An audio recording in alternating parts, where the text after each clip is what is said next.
Scary but true. Yes, I've come in a bit closer because I think that might help.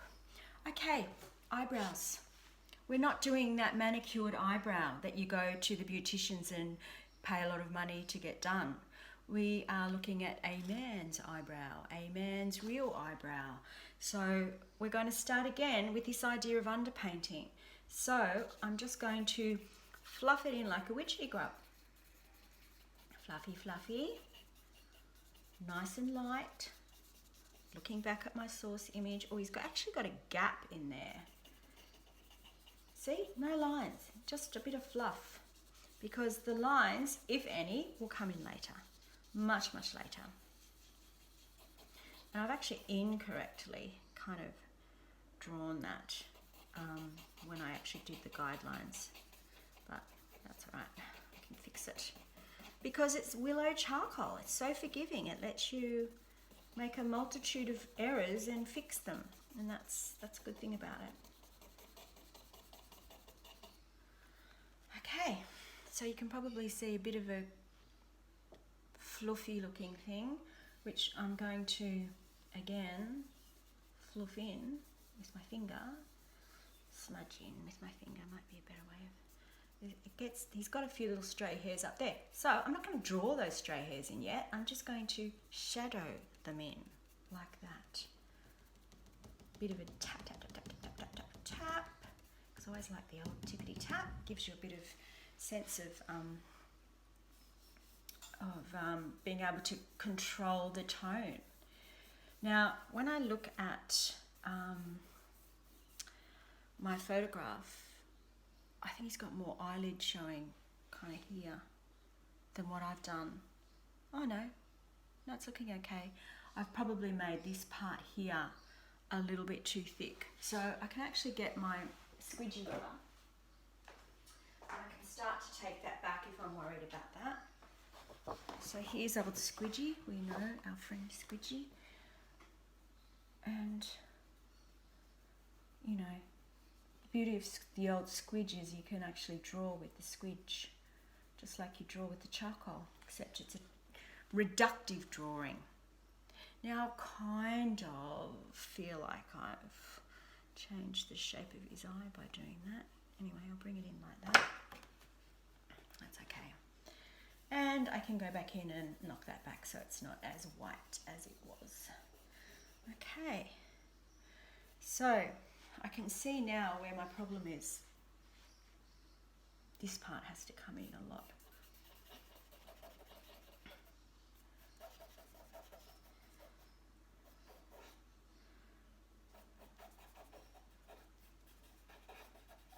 It's like that.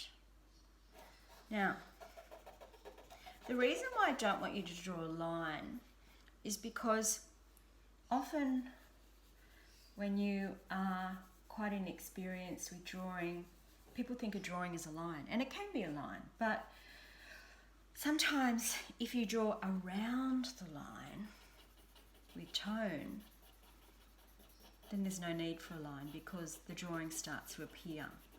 So the eye's appearing, and I haven't drawn an eye like you would have normally drawn an eye, you know, since you were a little kid. Or the eye just magically starts to appear because I'm drawing around the lines with tone.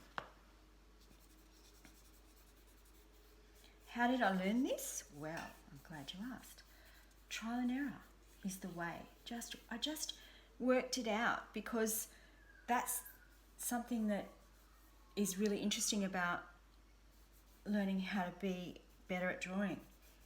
You can look at all the books, you can look at all the videos, you can watch, which is a good thing to do, especially with YouTube. It's great to watch other people who have techniques, but at the end of the day, it's you actually doing it that consolidates all of that sort of sense of understanding. Nothing else can assist to that extent. So what I'm saying is, I'm not saying turn this video off and don't watch it, but what I'm saying is at a certain point in time, you need to do it yourself to work it out. Because it's not just a mind thing, it's a hand connecting to mind thing.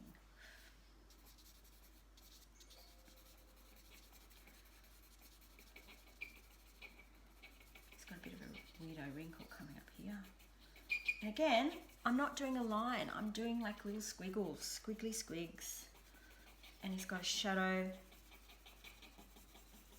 And it starts to get tricky when you've got these big expanses of space. And sometimes you can use a bit of graphite powder there or a brush, but I prefer just to use my finger. Some people get addicted to paintbrushes and charcoal, like they're always trying to move the charcoal around with a paintbrush. It sort of has its place at times, but I really think doing it with your fingers is the best way for me. And he's got a bit of a shadow coming down here. Now, I always say, don't be afraid of the dark. People, you know, when you start drawing in this way, it's like, oh my gosh, look, you've just scribbled on my forehead. But really, that's not going to stay there. And I'm not pushing really hard in with my finger because I don't want to push it straight into the, you know, fibre of the paper. I want it to sit on top. Oh, it's raining. I want it to sit on top because I want to have the option of being able to take it away with my squidgy rubber if I want to. So see, I'm getting now a sense of kind of these shadows, and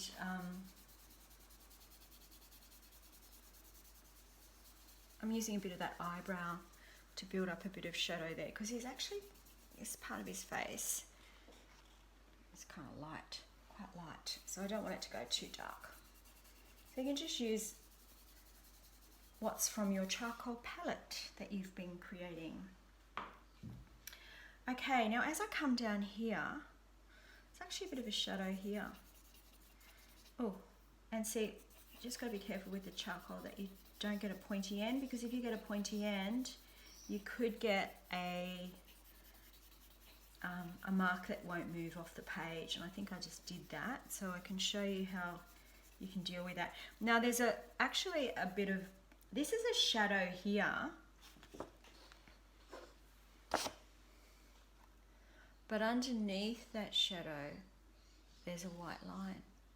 So I'm going to leave a little bit under there, and that wrinkle will just start to appear naturally.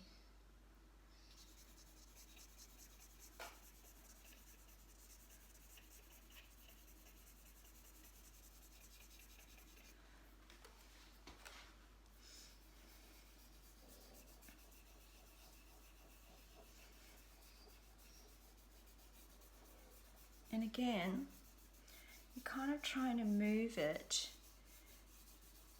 in the way that you want the shape of his cheek to go. And you can sort of see that on your image. And that's why it's really important. One of the reasons why it's really important to have a really good quality source image that has high clarity.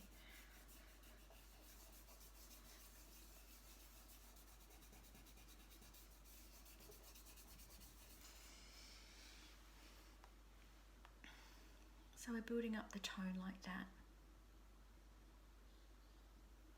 He's actually got shadows over here. These actually aren't strands of hair, they're actually the shadows from strands of hair.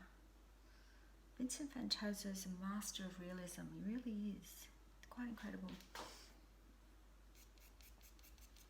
I'm going to move up to this sort of area around the top of his hairline, which sort of comes around like this. I'm going to bring that in. It's quite dark, so I'm not going to worry about being quite dark with that shadow there, because I can then move all of that around to start to blend in his face.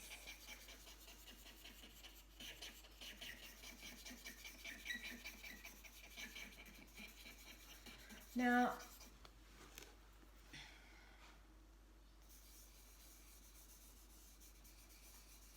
and start to bring in the shadow of his hair.